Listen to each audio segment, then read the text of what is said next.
Hey guys, Chris here from Fastlane Academy, and in this video, I'm going to talk about selling your Amazon business. Now, I interviewed several business brokers that specialize in selling Amazon businesses for this video, and I uncovered a lot of hidden information about it that I'm going to share with you today, so let's dive in. So if you are considering selling your Amazon business, then the first thing that you have to evaluate is how profitable it is and how long it has been established so that you know what options that you have. Now first, let's start with unprofitable ones. What most Amazon sellers do not know is that you can still sell it if it's unprofitable. I know that might sound unbelievable, and with any other unprofitable business, you cannot sell it, nobody will want it, but with Amazon businesses, that is different and you can. There is a company that buys Amazon seller accounts, and depending on the age of the account, how many seller feedbacks it has, and some other factors, you can get anywhere from a few hundred to a few $1,000s for it. Because they aren't really buying your business, they are buying the seller account. They have you remove all of your sensitive information from the account before you transfer it over, and they pay you up front, so you don't have to worry about anyone seeing your info, and the transaction goes quite fast, usually within a few days. So that's an option if your Amazon business is not profitable, or it's not profiting, at least $1,000 or $2,000 a month. If that's your situation and you want to get an offer for your Amazon seller account, I'll leave a link in the description below where you can submit your information and get a cash offer from that company within 24 hours.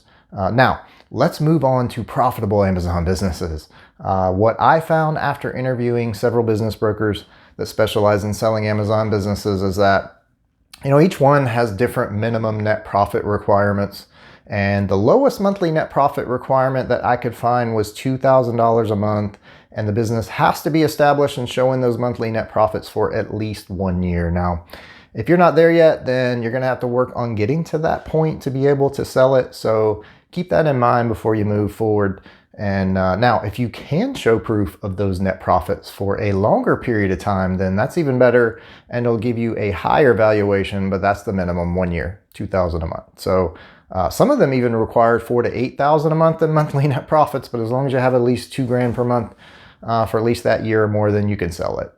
Now, the valuations can vary quite a bit depending on how long the business has been established, as well as how much your monthly net profits are, and there's no way to get an exact figure until you reach out to them and get a free valuation from one of those brokers. However, one of them has a really cool online valuation tool where you can just enter some details about your Amazon business, and it'll actually give you an instant estimated valuation, so you at least have a general idea of what it's worth, and then you can decide if it's something that you want to move forward with, if it's the right time for you. So that's a great option if you don't want to talk to a broker just yet and you just want a general idea of what your business is worth. So I'll leave a link in the description below where you can do that and use that tool.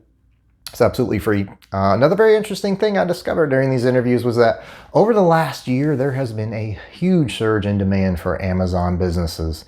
It is a seller's market right now, and valuations are at an all-time high. In the past, Amazon businesses typically valued around 2 to 3 times annual net earnings, but I'm seeing valuations for Amazon business listings on their site right now at 3 to 4 times earnings.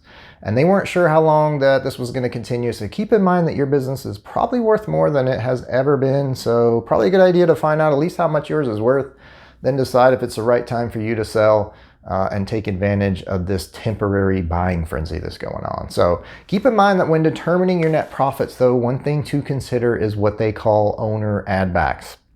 What that means is if you're writing off personal expenses like cell phones, home office, anything that's personal to you, even though it may be a legitimate tax write-off, then those usually get added back into the net profit figure. So let me give you an example.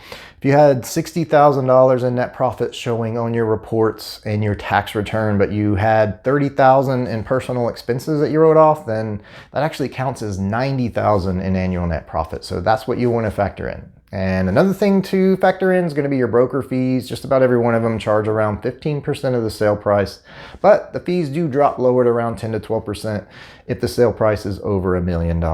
And of course, you can try to sell it yourself to avoid those fees, but there are a lot of drawbacks to that. Would not recommend it. The first is the most dangerous one, and that is if you sell it yourself, then you have to facilitate the transfer of the seller account. And if you do that wrong and have one misstep, you can get your Amazon seller account suspended and lose everything. So in my opinion, it's definitely not worth the risk, but it's certainly an option if you want to take that risk on. You also won't have access to the huge list of buyers that these brokers have, so it's going to be a lot tougher to sell it yourself. And another factor that can affect the valuation is owner involvement, or basically how many hours per week that you personally have to work in the business. Obviously, the lower the owner involvement, then the higher the valuation is going to be. And if you have inventory, that also gets added to the sale price, so that's something else to consider when determining how much your Amazon business is worth. So hey guys, at this point, if you're getting value from this video, please hit that like button below, subscribe to our channel, and drop a comment if you have any questions or comments about this. That really helps us out and allows us to keep putting out valuable content like this one. So finally, if you want to use that free valuation tool to find out how much your business is worth, and like I said, I'm going to leave a link in the description below so you can check that out. Or if you're ready to talk to a business broker already about selling your Amazon business, you're ready to go, then we've set up a page where you can take a couple of minutes to enter some information about your Amazon business, and then we'll evaluate that info and forward it to the best business broker for you that we interviewed and have them reach out to talk to you more about getting it sold. I'll leave the link in the description below to do that as well. So there's going to be a couple of links in there. So hey, that's it for this video on how to sell your Amazon business. Thanks for watching, and I'll see you next time.